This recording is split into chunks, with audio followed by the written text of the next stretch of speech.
Boa tarde a todos, então. Bom, esse início que a Márcia nos trouxe, e agora a gente vai abordar um pouquinho de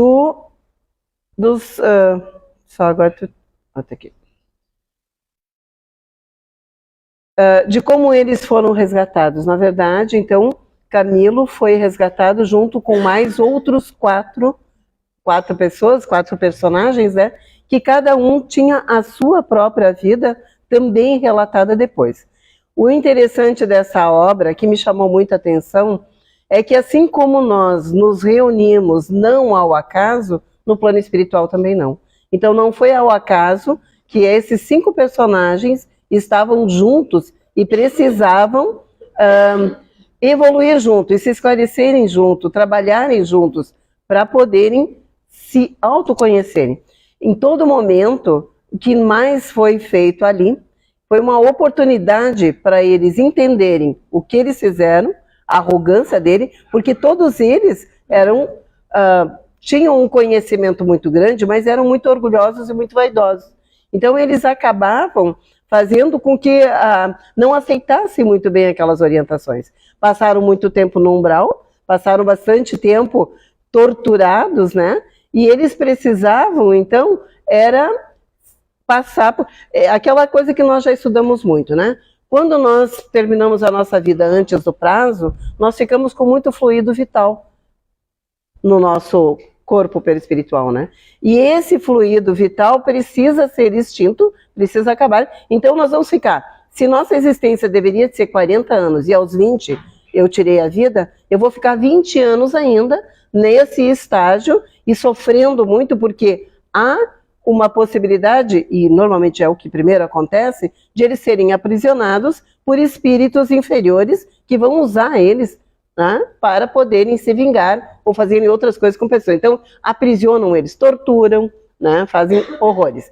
Aí diz na obra que quando eles estão no umbral, na assistência já da Mãe Maria, embora eles não sabiam, porque eles estavam em cavernas, eles estavam sofrendo muito ainda, né? Não sabiam bem onde eles estavam, mas eles eram atraídos para o Vale dos Suicidas. E quando eles estão no Vale dos Suicidas, significa que eles já estão sendo tratados. E isso é muito interessante. Outra coisa que me chamou muita atenção, nunca, em momento algum, a gente está desassistido. Em momento algum, a gente vai estar sem assistência espiritual. E aí, muitas religiões já pregaram, né, que o suicídio não tem mais solução, que ninguém vai socorrer eles, que não adianta rezar por eles. Então a família é primeiro que esquece, né? Não se ofende muito, né, porque ele deixa desamparado uma família inteira e agride muito as pessoas que ficam emocionalmente nesse ponto, e aí acabam realmente não rezando, não apoiando, né? E o que acontece? Eles precisam muito das nossas orações. E eu descobri, então, que a oração, das 18 horas, a oração da Ave Maria, é muito importante. Porque é essa energia que a Mãe Maria usa para resgatá-los lá no umbral grosso. Então, vejam, uma coisa tão simples, pequena, para nós, né? Mas, ao mesmo tempo, grandiosa, porque essa ideia de aos 18 horas fazerem a Ave Maria é mundialmente conhecida, né? Se todos nós nos programássemos, vamos botar no celular, despertar às 18 horas, para podermos, então, fazer essa prece juntos, para unir forças, né? Quantos não são aqueles que vão receber e que serão ajudados? Saindo dali, então, do umbral, eles vão para o Hospital Mãe Maria. Quando eles chegam no hospital, quando eles já são socorridos ali, né, saindo daquelas cavernas, eles já ainda bem, já era tempo, né? Primeiro até eles tinham medo de quando eles se aproximassem, não sabiam quem era, né? Aqueles caravaneiros. E só percebiam, olhavam de longe, né? Percebiam que tinha muita luz e que tinham, daí eles começavam a chamar. Só que daí eles começaram a perceber que de tempos em tempos os caravaneiros vinham e eles ficavam na expectativa de serem chamados também, porque parecia que era algo bom. Não se viam mais lá e pensaram, não, então eles são socorridos mesmo, né? Para algum lugar eles vão. E quando eles foram chamados, todos eles se alegraram. Bom, até que enfim, entraram então no Aerópolis, né, e foram para o hospital, mas já ali aquela prepotência, aquela arrogância deles, bom, achavam que tinham então todo o direito. Só que chegando no hospital, eles vão perceber, e vão passar por vários trajetos, né?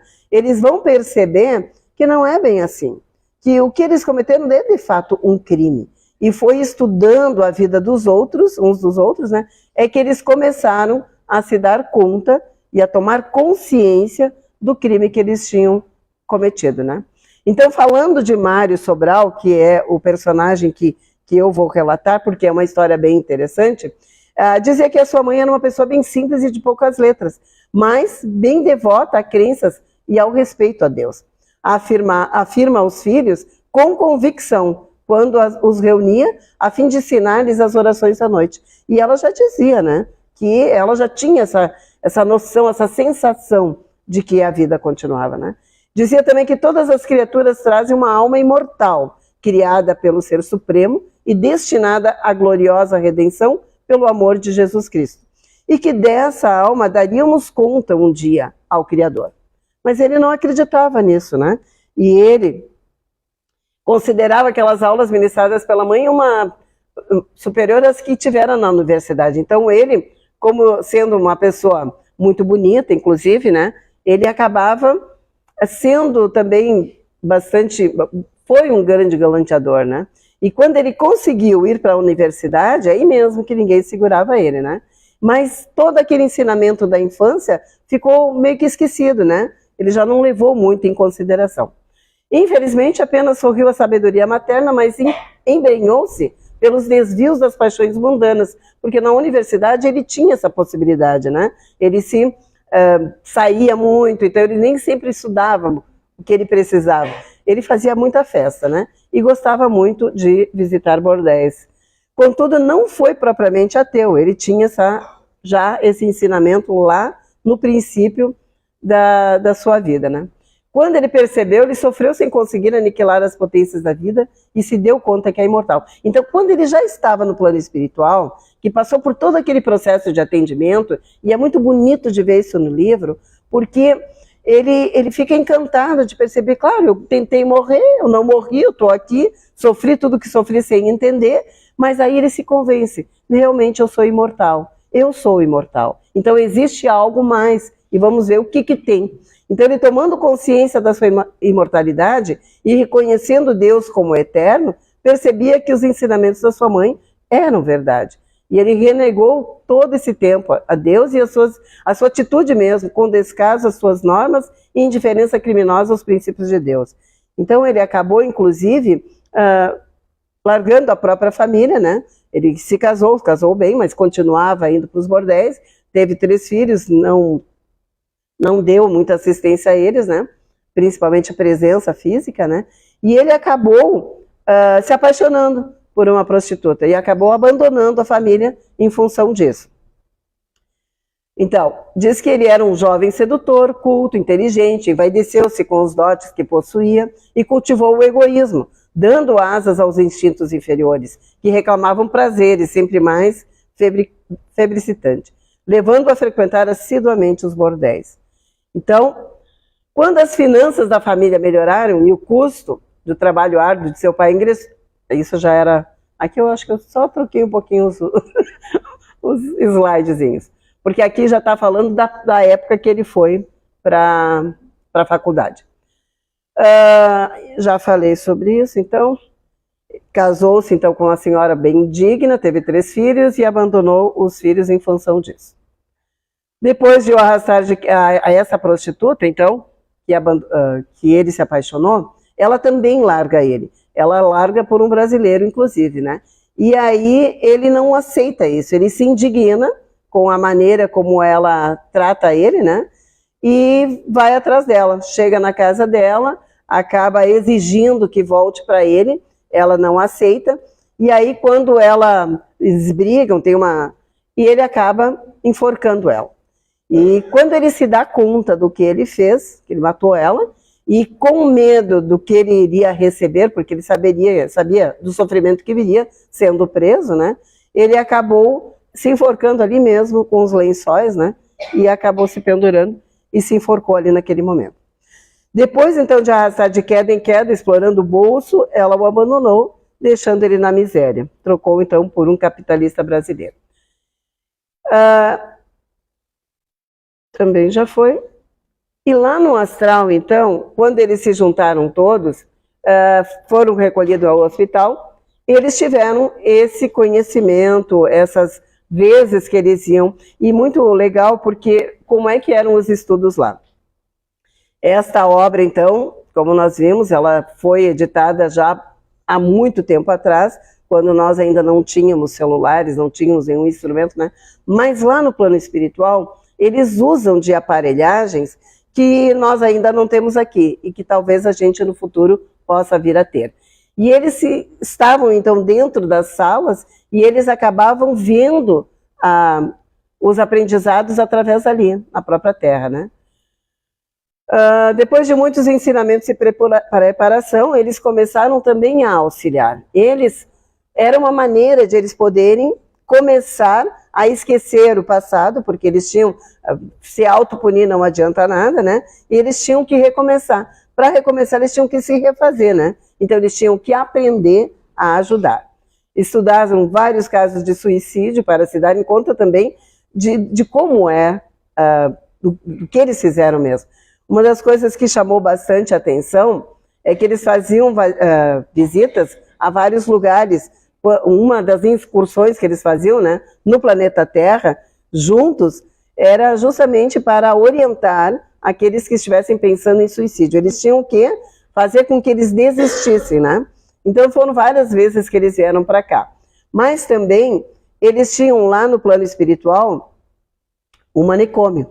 E lá no manicômio, quem estavam lá eram espíritos que não tinham condições ainda de tomar consciência do ato deles. Então, eles estavam lá se preparando para uma nova reencarnação, uma reencarnação compulsiva, que a gente diz, né? Eles não iam nem tomar consciência que tinham desencarnado e reencarnado novamente.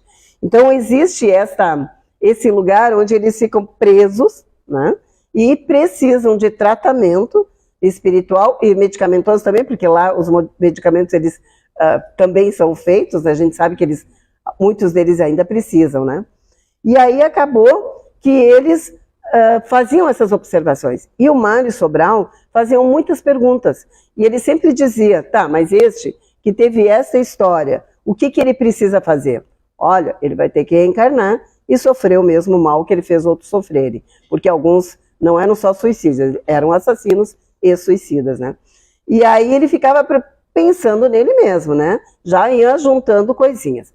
E aí, como ele também tinha essa tendência de ir para bordéis, numa dessas viagens que eles vieram para o Brasil, e daí foi aqui no Brasil também, eles tinham que achar pessoas, espíritos encarnados, que quisessem, isso primeiro eles tentaram lá em Portugal e não conseguiram, por isso que vieram para cá, que quisessem ouvir as suas histórias, que escrevessem, que alertassem outras pessoas para que não cometessem o suicídio.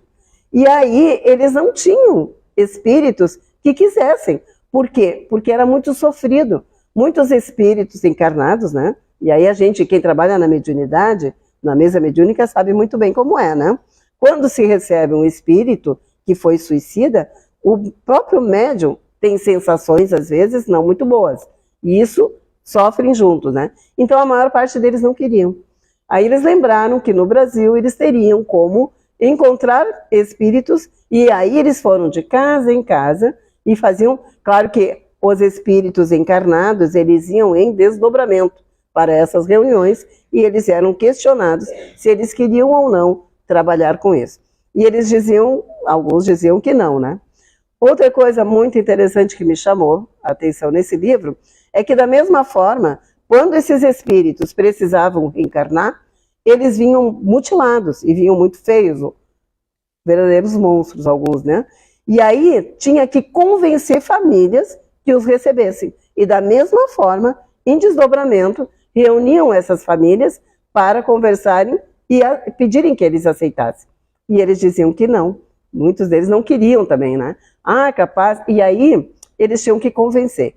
E uma das formas de eles convencerem era colocar uma tela da vida deles passada. Usar aqueles instrumentos todos, né? E aí, quando ele se enxergava, ele dizia, não, esse não fui eu não fiz isso. Que atrocidade, que horror, não fui eu. Mas chegava num ponto que não tinha mais como negar. Então, eles acabavam cedendo e aceitando esses espíritos que precisavam reencarnar. Agora, vejam bem, o que mais chama atenção é que nós vivemos uma vida tão isolada e tão egoísta que não conquistamos ninguém. E quando a gente desencarna e precisa reencarnar, o que a gente vai fazer? Eu estou cuidando muito bem dos meus netos, porque um dia eu vou ter que voltar. E eu quero que eles me aceitem de volta, né? Mas essas eram as coisas que mais me marcavam nesse livro, né? De perceber a existência que a gente tem, da necessidade de reconhecer, porque a gente não se reconhece, da necessidade do autoconhecimento, que é o que nós trabalhamos aqui. Quantas palestras nós já ouvimos de autoconhecimento, reforma íntima, que a gente rejeita, não quer mais nem ouvir, né? E é necessário. A gente precisa se dar conta, né? E Mário Sobral, então, ele percebe que ele precisa reencarnar.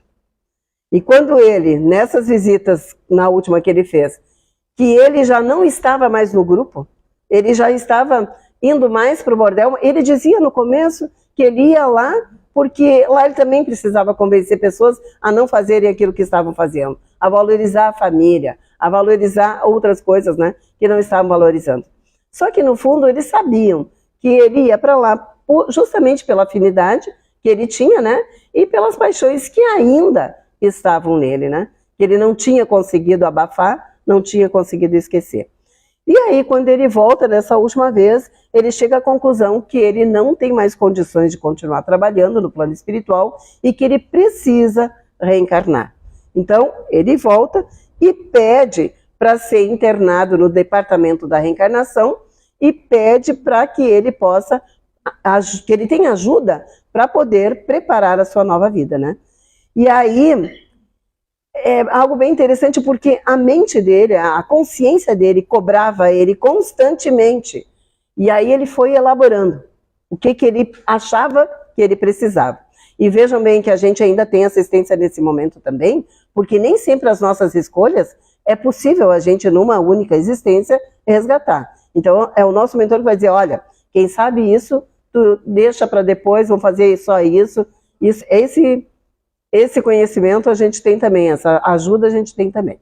Então, como a mente dele, a consciência dele cobrava muitos reparos pelo crime, principalmente cometido por Eulina, que era a mulher pelo qual ele tinha se apaixonado, que matou e cometeu suicídio em função dela, né? E também pela esposa que ele abandonou, pelos filhos, ele pede então o auxílio ao irmão Teócrito, que o ajude nessa elaboração.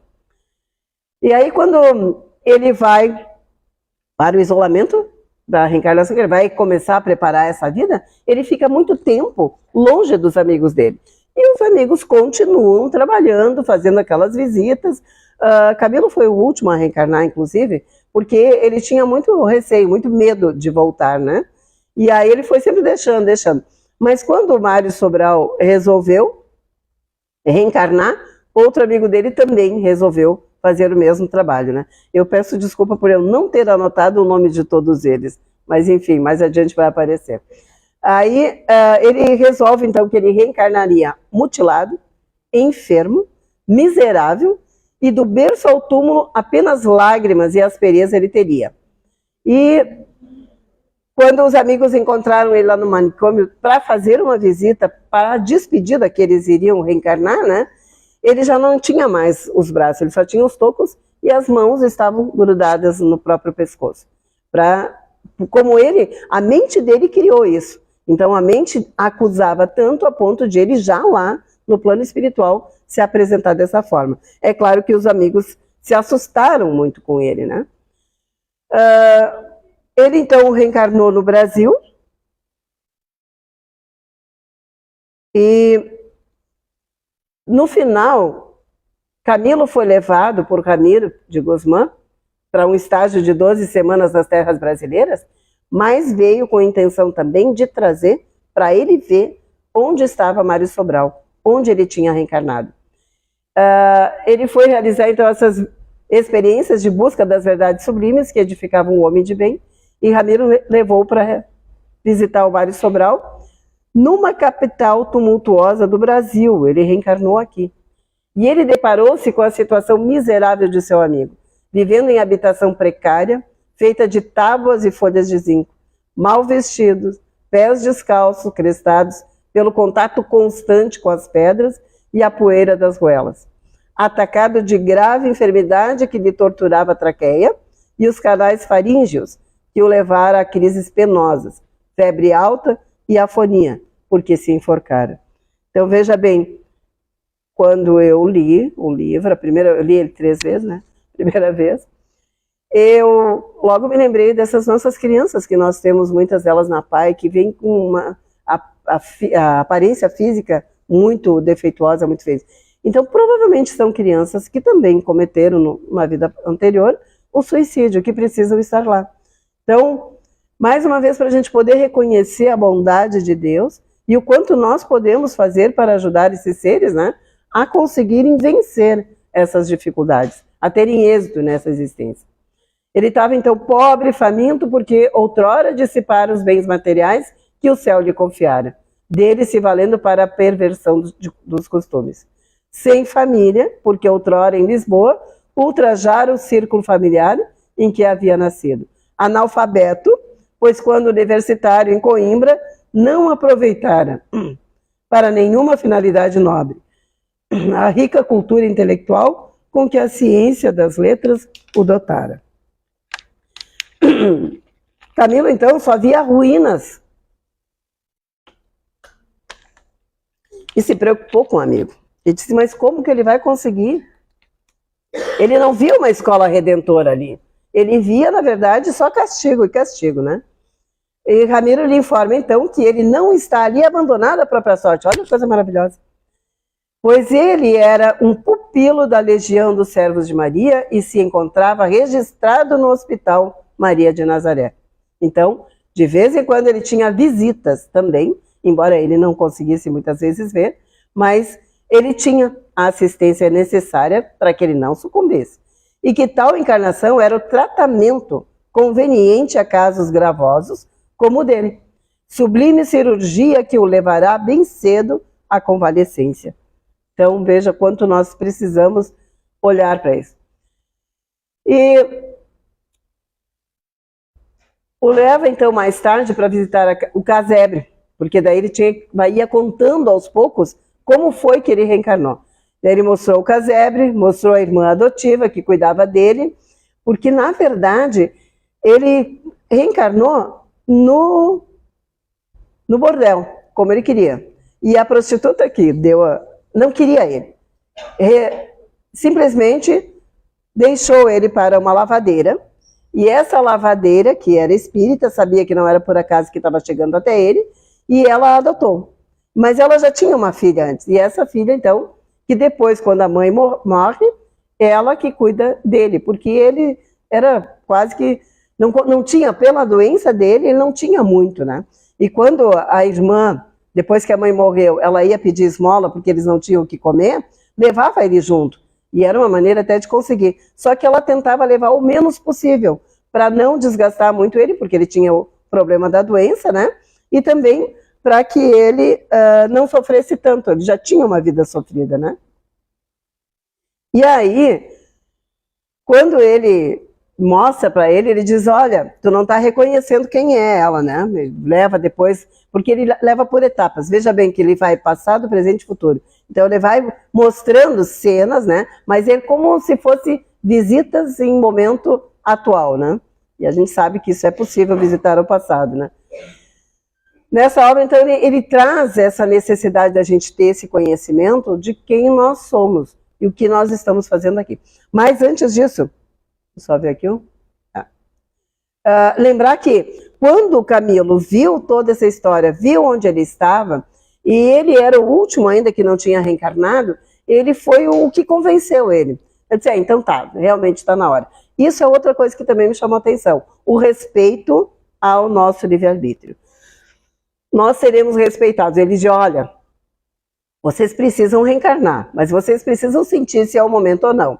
O trabalho de vocês aqui vai nos ajudar muito, porque eles precisam também de ajudantes, né? Mas saibam que vocês precisam realmente poder resgatar isso. E quando ele viu a vida que Mário Sobral estava levando, aí sim ele se convenceu, ele disse, não, então realmente está na hora, vamos reencarnar, e é quando ele volta, depois dessa visita, é quando ele volta para o plano espiritual para preparar a sua existência. Então, nessa obra, a gente tem a oportunidade de tomar conhecimento tanto daqueles aparelhos que eu falava, que a espiritualidade ajuda, vale a pena, gente, isso aqui é só uma palhinha, vocês precisam mesmo ler a obra, para se encantarem tanto quanto e perceberem esses ensinamentos todos, porque todo momento nós temos algo para reconhecer. Olha, na doutrina espírita eu já aprendi sobre isso, mas não sabia que era tanto. Então ele nos clareia muito mais, né?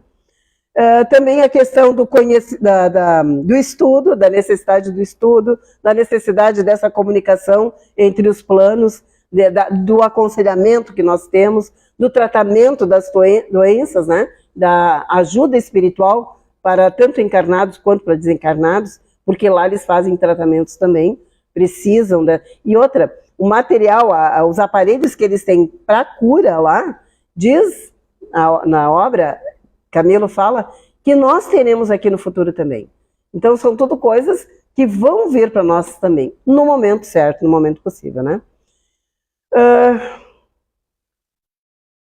E aí essa questão também de nós podermos reconhecer que quando nós precisamos reencarnar, termos essas questões.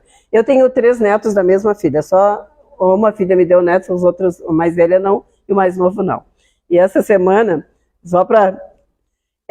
o meu genro disse assim, Mirtes, são tão bonitos, né? Por que parar? Nós não podemos parar, né? Minha filha olhou para mim, daí ela disse, eu disse assim, eu também acho. Ela olhou para mim e disse, mãe, de que lado tu tá? Eu disse, dos meus netos, eles precisam vir, nós precisamos. Veja quantas pessoas, a minha filha mais velha com 41 anos não quis filhos, né? Eu respeito, porque a vida é dela, né? Só que agora com 41 ela quer. Então, quem sabe ainda terei netos dela também. Só para a gente poder ter essa consciência que nós precisamos mesmo, quem ainda pensa se vai ter filhos ou não, pense bem, pense melhor, quem sabe, dá mais uma oportunidade para algum espírito que precisa dessa oportunidade, que nós também vamos precisar disso depois. Gente, é isso, espero que eu tenha conseguido expor o meu material, e obrigada.